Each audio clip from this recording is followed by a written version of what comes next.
according to the preceding context, all Israel will be saved means all faithful Israel that has been grafted into the tree.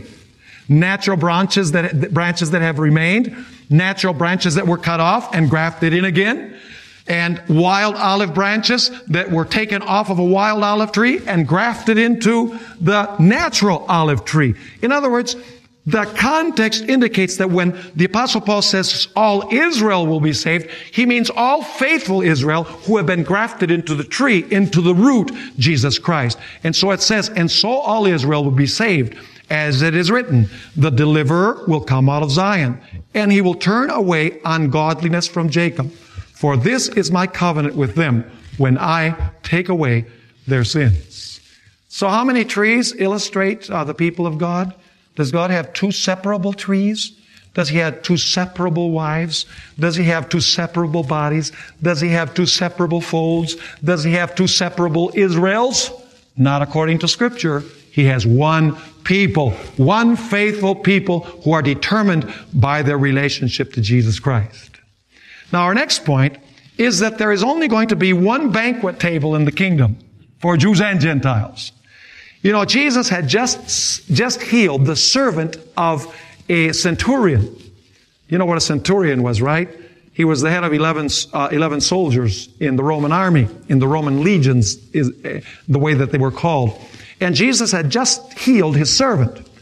And I want you to notice what Jesus said to those who were watching there and listening to what he had done for this centurion. Notice Matthew 8, verses 11 and 12. Jesus says, and I say to you that many will come from east and west. Do you know who those are? The Gentiles. Many will come from east and west and sit down with Abraham, Isaac, and Jacob in the kingdom of heaven. Were Abraham, Isaac, and Jacob faithful? Were they faithful Israelites? Did they look forward to the Messiah? Jesus said, Abraham saw my day and what? Rejoiced. John 8, verse 56. These all saw the Messiah coming in the future. They accepted Jesus Christ in promise. So it says once again, and I say to you that many will come from east and west and sit down with Abraham, Isaac, and Jacob in the kingdom of heaven. But the sons of the kingdom, who are those? The sons of the kingdom.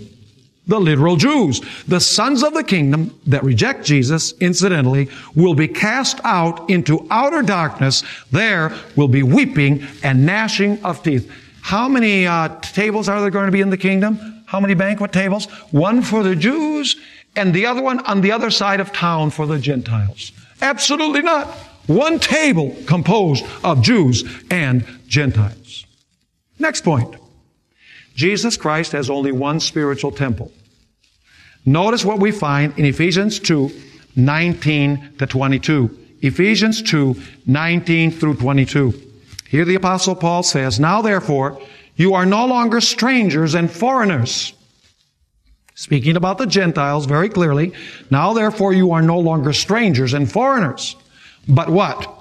Fellow citizens with the saints and members of the household of God. Does that sound like they're a separable people? Absolutely not. So he says, now therefore you are no longer strangers and foreigners, but fellow citizens with the saints and members of the household of God. Having been built on the foundation of the apostles and prophets. Is that Old and New Testament? Apostles and prophets? Yes, upon the foundation of the apostles and prophets, Jesus Christ himself being what? The chief cornerstone. What determines whether you belong to the temple, to the one temple or not? Whether you're built on the foundation of the apostles and prophets, Old, New Testament, but the chief cornerstone that you build on is whom? Jesus Christ.